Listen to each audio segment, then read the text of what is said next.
नमस्कार दोस्तों, मैं अमन कुमार YouTube पर दबंग क्लासेस में आप सभी का एक बार फिर से स्वागत करता हूं। इस वीडियो में आज मैं लाया हूं आपके लिए बहुत ही रोमांचक और मजेदार सिद्धांत, जिससे कि एग्जाम में अक्सर क्वेश्चन पूछे जाते हैं। तो इस सिद्धांत को हम बड़े ही अच्छे से और ध्यान से जानेंगे और खेल खेल में इस सिद्धांत को सीखेंगे, क्योंकि अक्सर ऐसा माना जाता है कि जो छोटे बच्चे होते हैं वो खेल खेल में जल्दी सीख जाते हैं।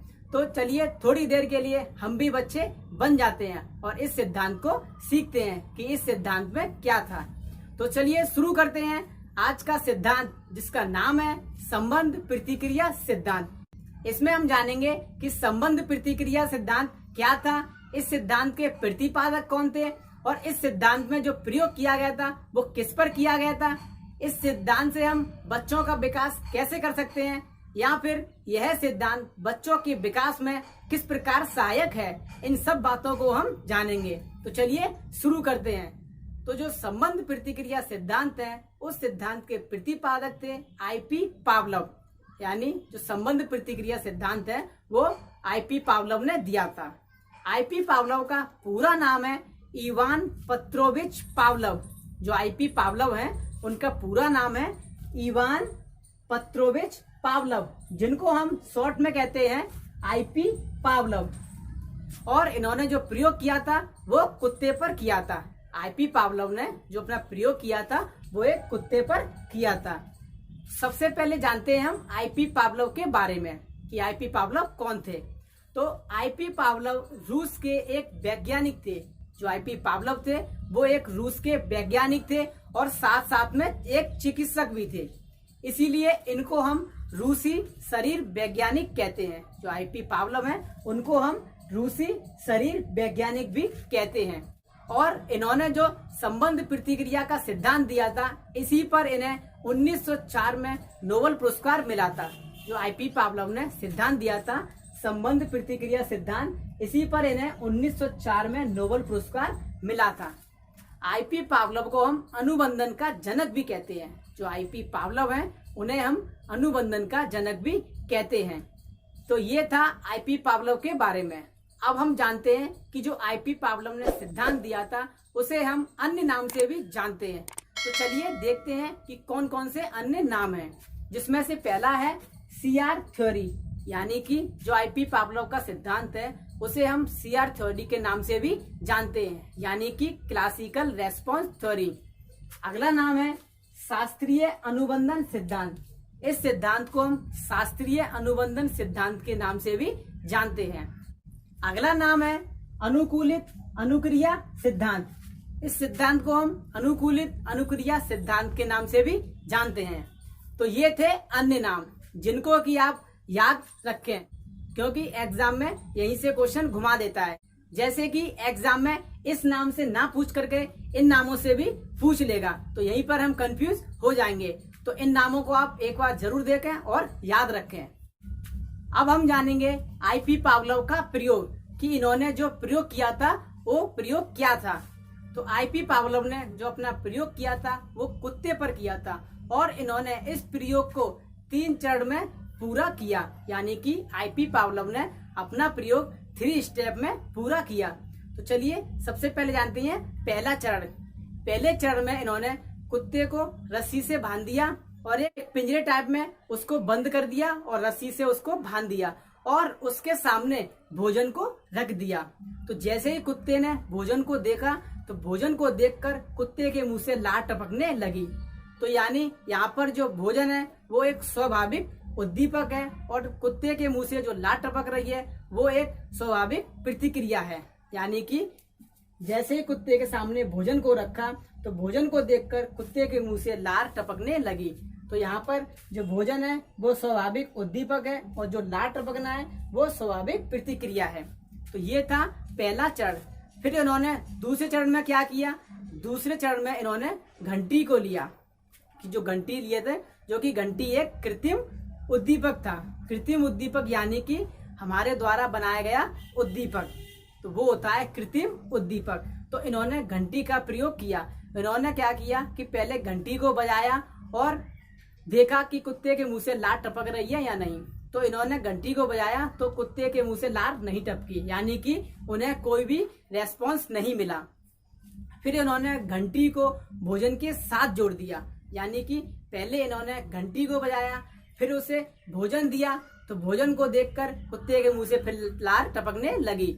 यानी जो दूसरा चरण था इसमें इन्होंने जो घंटी ली, जो कि घंटी एक कृत्रिम उद्दीपक था, और फिर उन्होंने भोजन दिया। भोजन यहाँ पे स्वाभाविक उद्दीपक है, तो जैसे ही भोजन को फिर कुत्ते ने देखा, फिर कुत्ते के मुंह से लार टपकने लगी, तो ये स्वाभाविक प्रतिक्रिया है। यानी यहाँ पर इन्होंने घंटी को भोजन से जोड़ दिया। यही क्रिया इन्होंने बार बार दोहराई कि पहले घंटी बजाई, फिर उसे भोजन दिया, फिर भोजन को देखकर कुत्ते के मुंह से लार टपकने लगी। तो ये क्रिया इन्होंने कई बार की, और फिर लास्ट में इन्होंने जो अंतिम चरण था उसमें इन्होंने क्या किया कि अंतिम चरण में इन्होंने केवल घंटी बजाई और भोजन नहीं दिया। तो जैसे ही घंटी की आवाज कुत्ते ने सुनी तो कुत्ते के मुंह से लार टपकने लगी। यानी कि यहाँ पर क्या हुआ, जो घंटी थी वो तो कृत्रिम उद्दीपक था, और जो कुत्ते के मुंह से लार निकल रही थी वो भी एक कृत्रिम प्रतिक्रिया बन गई थी। यानी कि दूसरी स्टेप जो थी, दूसरा चरण जो था, उसमें कुत्ता जान गया था कि जैसे ही घंटी बजेगी तो मुझे भोजन मिलेगा। जैसे कि बच्चे स्कूल में जाते हैं तो उन्हें अक्सर पता होता है कि स्कूल में जो बेल लग रही है वो चौथे या पांचवें पीरियड के बाद हमारा लंच होने वाला है। तो जैसे ही चौथा या पांचवा पीरियड होता है तो बच्चे प्रसन्न उत्सुक हो जाते हैं कि अब इसके बाद हमारा लंच हो जाएगा। तो वो डेली स्कूल जाते हैं, तो इसीलिए उन्हें पता चल जाता है कि इस पीरियड के बाद हमारा लंच हो जाएगा। तो इसीलिए यहाँ पर भी जो पावलोव थे, इन्होंने यह क्रिया जो दूसरा चरण था उसमें इन्होंने यह क्रिया बार बार दोहराई कि घंटी, पहले घंटी बजाई, फिर उसे भोजन दिया, फिर भोजन को देखकर कुत्ते के मुंह से लार टपकने लगी। जो घंटी और भोजन के बीच में जो समय था वो 4 सेकंड का था।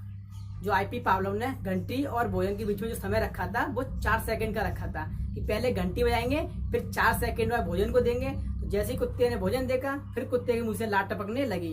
यानी जो दूसरा चरण था, इस चरण को इन्होंने बार बार दोहराया। तो कुत्ता जान गया था कि जैसे ही घंटी बजेगी तो मुझे भोजन मिलेगा, जो कि घंटी यहाँ पे कृत्रिम उद्दीपक है और भोजन स्वाभाविक उद्दीपक है, और लार जो है वो स्वाभाविक प्रतिक्रिया है। तो इस क्रिया को बार बार दोहराने से कुत्ता ये जान गया था कि जैसे ही घंटी बजेगी मुझे भोजन मिलेगा। इसीलिए तीसरे चरण में केवल इन्होंने घंटी को बजाया, जो कि घंटी कृत्रिम उद्दीपक था। तो जैसे ही घंटी को बजाया कुत्ते के मुंह से लार टपकने लगी। तो यहाँ पर इस बार जो लार है वो एक कृत्रिम प्रतिक्रिया बन गई थी। तो इस प्रकार हम इस सिद्धांत से यह समझ सकते हैं कि अगर किसी भी कार्य को हम बार बार करते हैं तो वह एक स्वाभाविक उद्दीपक से कृत्रिम उद्दीपक बन जाता है। जैसे कि यहाँ पर भोजन को देख कर लार निकल रही थी, तो भोजन स्वाभाविक था और लार भी स्वाभाविक थी। दूसरे चरण की क्रिया को बार बार दोहराया, जिससे कि घंटी के द्वारा जो इसकी लार थी वो स्वाभाविक प्रतिक्रिया से कृत्रिम प्रतिक्रिया के रूप में बदल गई थी। यानी जब भी वह घंटी की आवाज सुनेगा तो वह समझेगा कि मुझे भोजन मिलने वाला है और उसके मुंह से लार टपकने लग जाएगी। अब यहाँ पर कुछ शब्द आए हैं, जैसे कि उद्दीपक, प्रतिक्रिया, अनुबंधन। तो अब हम इनके बारे में जानते हैं कि उद्दीपक क्या है, प्रतिक्रिया क्या है और अनुबंधन क्या है। इनके बारे में अब हम जानते हैं। तो सबसे पहले जानते हैं उद्दीपक के बारे में।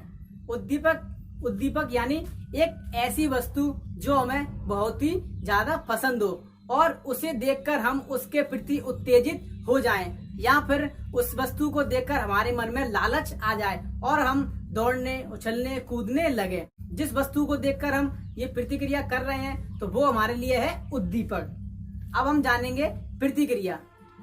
उद्दीपक को देखकर की गई क्रिया प्रतिक्रिया कहलाती है। यानी कि जो वस्तु थी जो कि हमारे लिए एक उद्दीपक था, उस उद्दीपक को देखकर हमने जो भी क्रियाएं की, दौड़ना, उछलना, कूदना, वो प्रतिक्रिया कहलाती है। अब हम जानते हैं अनुबंधन के बारे में कि अनुबंधन क्या है। उद्दीपक और प्रतिक्रिया के बीच में जो संबंध स्थापित हुआ वह कहलाता है अनुबंधन। यानी कि जो उद्दीपक है इसको देखकर जो भी प्रतिक्रिया की गई, इनके बीच में जो भी संबंध स्थापित हुआ उसे कहते हैं हम अनुबंधन। इसीलिए आईपी पावलोव को हम अनुबंधन का जनक कहते हैं, क्योंकि इन्होंने उद्दीपक और प्रतिक्रिया के द्वारा इन दोनों के बीच में एक संबंध स्थापित कर दिया था। जैसे कि यहाँ पे हमने देखा कि इन्होंने घंटी के द्वारा जो कुत्ते की लार थी उसको स्वाभाविक प्रतिक्रिया से कृत्रिम प्रतिक्रिया में बदल दिया था। यानी कि जो घंटी कृत्रिम उद्दीपक था, इसकी सहायता से इन्होंने जो लार निकलना था वो कृत्रिम प्रतिक्रिया में बदल दिया था। यानी कि जो लार थी वह यहाँ पर एक स्वाभाविक प्रतिक्रिया थी, जो कि इन्होंने बाद में उसी लार को घंटी के द्वारा कृत्रिम प्रतिक्रिया में बदल दिया था। तो जो उद्दीपक और प्रतिक्रिया के द्वारा जो भी इनके बीच में संबंध स्थापित हुआ उसी को हम अनुबंधन कहते हैं। तो ये था आईपी पावलोव का संबंध प्रतिक्रिया सिद्धांत। तो देखा आपने, था ना बड़ा ही मजेदार सिद्धांत, कैसे आईपी पावलोव ने कुत्ते की लार जो कि एक स्वाभाविक प्रतिक्रिया थी उसको एक कृत्रिम प्रतिक्रिया के रूप में बदला। तो इस सिद्धांत को आप एक बार जरूर देखें या फिर इस वीडियो को रिवाइज करके जरूर देखें, क्योंकि इस सिद्धांत से भी एग्जाम में 1 या 2 क्वेश्चन पूछ लेता है। जैसे कि नाम बदल के पूछ लेगा, या यह सिद्धांत किसने दिया था, या इस सिद्धांत में प्रयोग जो किया था वो किस पर किया गया था, ऐसे क्वेश्चन पूछ लेता है। तो इस वीडियो को आप जरूर देखें।